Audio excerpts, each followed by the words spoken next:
안녕하세요. 리셋인포 채널입니다. 오늘은 레노버 탑 K11 플러스 설정 후 가장 먼저 해야 할 필수 작업들을 알려드릴게요.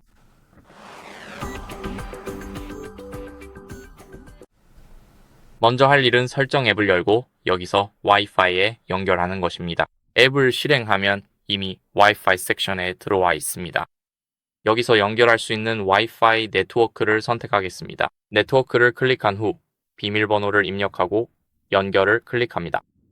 이제 보시다시피 태블릿이 IP 주소를 받고 있고 네트워크에 연결되었습니다. 다음으로 할 일은 구글 계정을 추가하는 것입니다. 여러분이 보기 불편하지 않도록 밝기를 조금 낮추겠습니다. 설정에서 잠깐 나가볼게요. 밝기를 조금 조정한 다음 이제 할 일은 플레이 스토어를 여는 것입니다. 그래서 로그인을 클릭합니다. 로그인 버튼을 클릭한 후에는 이메일 주소를 입력하면서 정보를 확인해야 합니다. 먼저 태블릿을 누구를 위해 설정했는지에 따라 성인 또는 18세 이상을 선택할 것입니다. 보시다시피 이메일 입력 페이지로 이동되었습니다. 여기서는 이메일 주소만 입력하면 됩니다. 이메일 주소를 입력하세요. 이제 예를 들어 Gmail이 이메일이라면 AT-Gmail을 입력하고 다음을 클릭하면 됩니다. 그리고 나서 비밀번호를 입력할 거예요. 그러면 잠시 후에 다시 뵙겠습니다. 그렇게 하고 나면 다음을 클릭하고 동의합니다. 즉, 구글의 서비스 약관과 개인정보 보호 정책에 동의하는 것입니다. 이제 구글 서비스가 로딩되고 있습니다.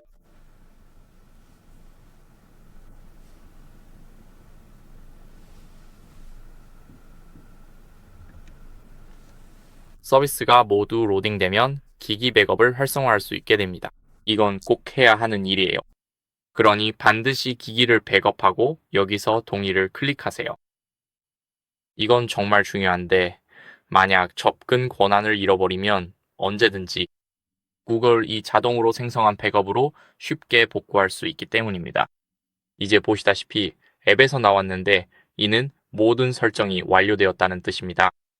그래서 이제 우리가 할 일은 여기에서 아바타를 클릭하는 것입니다. 그리고 내 앱 및 게임으로 이동할 거예요. 여기에서 모든 업데이트를 완료했는지 꼭 확인해야 합니다. 저는 34개 업데이트가 있고 모두 업데이트를 클릭할 거예요. 백그라운드에서 업데이트가 진행되도록 두세요. 그리고 이제 다음으로 무엇을 할까요? 이제 설정으로 들어가서 화면 잠금 설정을 할 거예요. 그럼 설정 앱을 열어봅시다. 여기서 조금 아래로 스크롤해서 생체 인식 및 비밀번호를 찾을 때까지 내려갑니다. 보시다시피 태블릿을 잠금 해제하는 두 가지 방법이 있습니다. 비밀번호와 얼굴 인식, Face ID, 즉 얼굴 인식 기능이 있습니다. 비밀번호를 설정해보죠. 없음, 스와이프, 패턴, 핀, 비밀번호 중 선택 가능한데 권장 옵션은 핀이나 비밀번호입니다. 혹시 아주 복잡한 패턴을 사용한다면 그것도 괜찮습니다. 하지만 저는 핀이나 비밀번호 사용을 추천드려요. 여기서는 최소 4자리의 핀을 입력해야 합니다. 그래서 저는 1, 2, 3, 4를 입력할 건데 이건 아주 흔한 비밀번호입니다.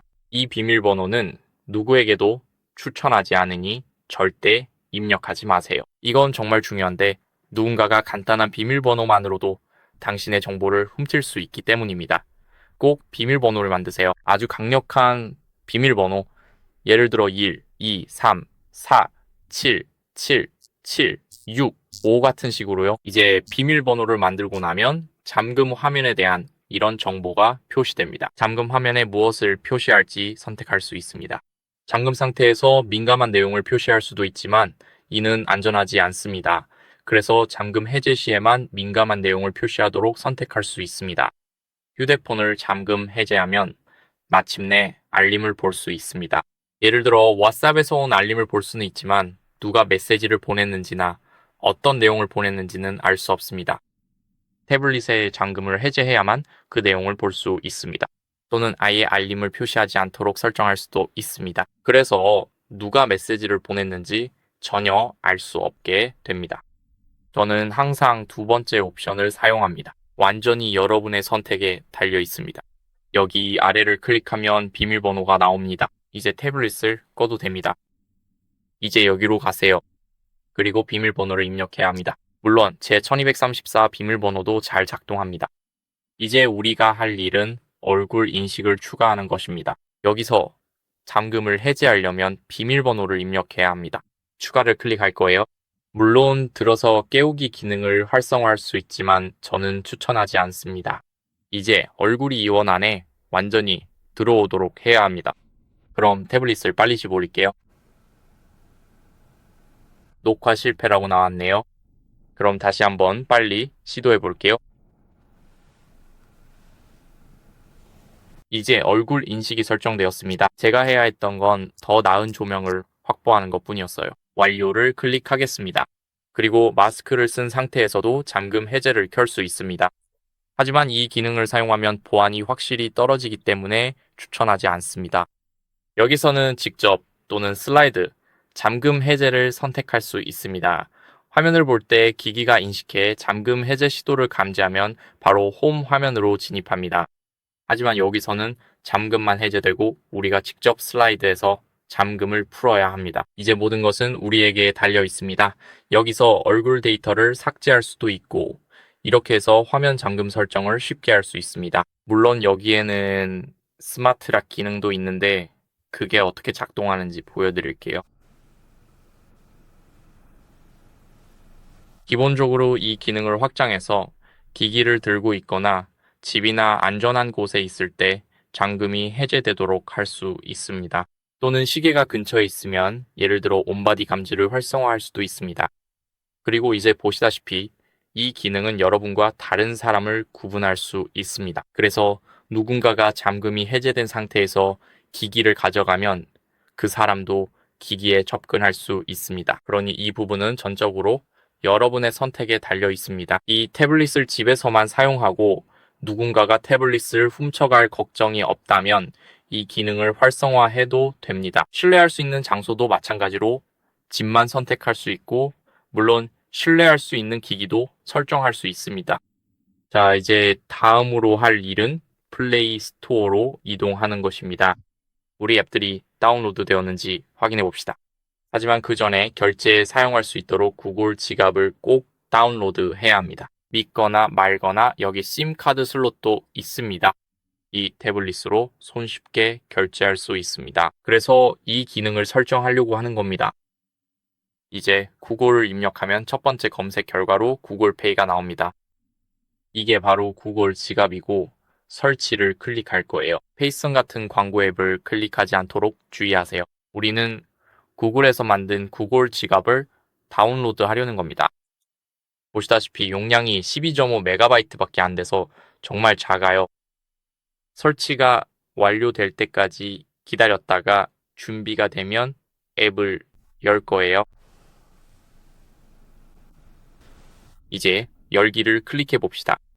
보시다시피 구글페이 앱에서 사용할 계정을 자동으로 선택해 줍니다. 그리고 당연히 앱이 알림을 보낼 수 있도록 허용해야 실제로 은행 계좌에서 돈이 빠져나가는지 확인할 수 있습니다. 보시다시피 모든 것이 로드될 때까지 기다리면 이전에 사용했던 카드를 설정할 수 있습니다. 여기에서 할 수 있습니다. 여기에는 다양한 멤버십 프로그램, 클럽, 캐시백 등이 많이 있습니다.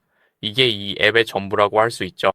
여기에서 플러스 버튼을 클릭할 수도 있습니다. 결제 카드, 교통 패스, 로고 코드, 기프트 카드 등을 스캔하거나 바코드나 QR코드를 간단히 스캔할 수도 있습니다. 예를 들어 헬스장 멤버십 카드도 여기에서 추가할 수 있습니다. 이제 결제 카드를 추가하러 갈 수 있습니다. 물론 이미 지갑에 저장된 카드를 사용할 수도 있고 아니면 새 신용카드나 체크카드를 클릭할 수도 있습니다. 보시다시피 지금 로딩 중입니다. 이제 여기에서 카드 번호를 쉽게 입력할 수 있습니다. 그럼 넘어가서 제가 빠르게 하나 만들어 볼게요. 존재하지 않는 무언가를요. 물론 유효한 번호는 표시되지 않을 겁니다. 지금 제 카드가 없어서 조금 어려울 수도 있지만 보시다시피 이런 식으로 무언가를 만들 수 있습니다.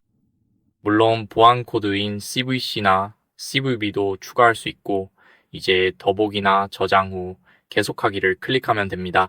여기에 주소 등 모든 정보가 제대로 입력되어 있는지 확인하시고 카드를 추가하면 그 카드로 결제할 수 있게 됩니다. 하지만 먼저 실제로 첫 결제를 하기 전에 NFC가 활성화되어 있는지 꼭 확인하세요. 이것은 여기서 볼 수 있듯이 비접촉식 결제에 사용됩니다.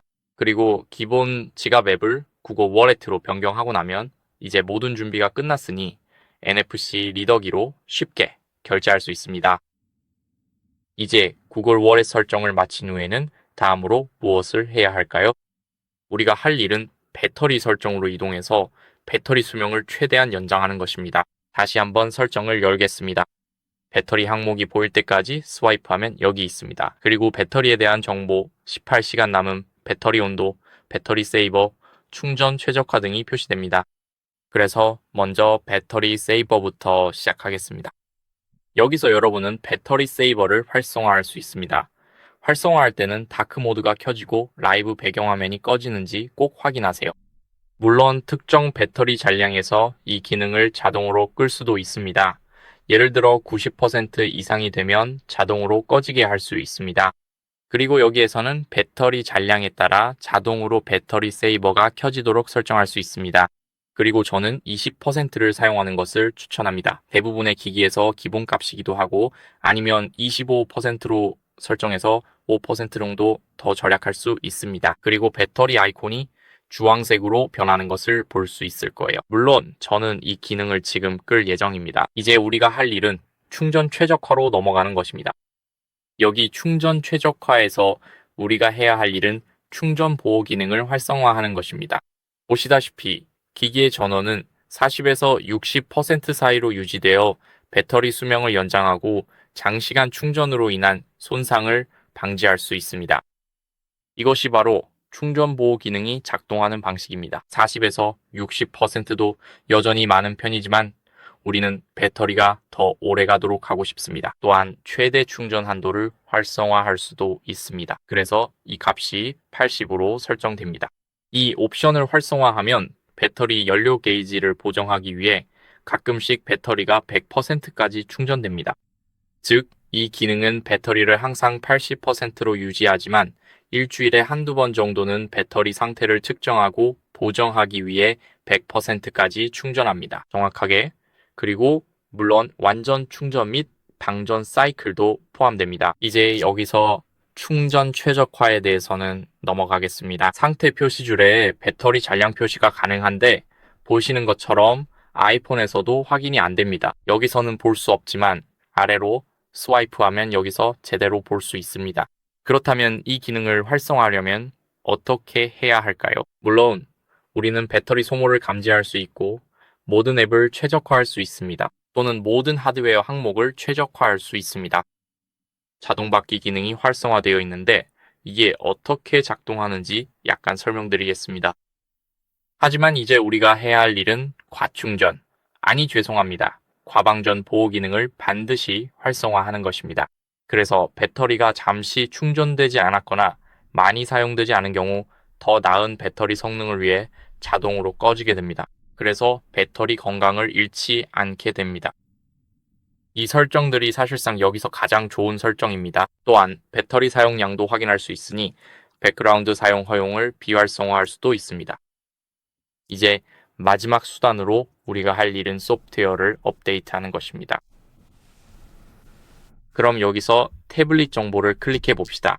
시스템 업데이트를 클릭하면 보시다시피 이미 최신 업데이트가 다운로드 되어 있습니다. 이제 제가 해야 할 일은 태블릿을 재시작해서 기기에서 자동 오류가 발생하지 않도록 확인하는 것입니다. 이제 지금 재시작을 클릭하면 업데이트와 함께 재시작됩니다. 이것이 바로 에러라 레노버 탑 K11 플러스를 설정한 후에 해야 할 기본적인 첫 단계들입니다. 이 영상이 도움이 되었길 바랍니다. 도움이 되셨다면 좋아요와 구독, 댓글도 남겨주시고 다음 영상에서 뵙겠습니다. 안녕히 계세요.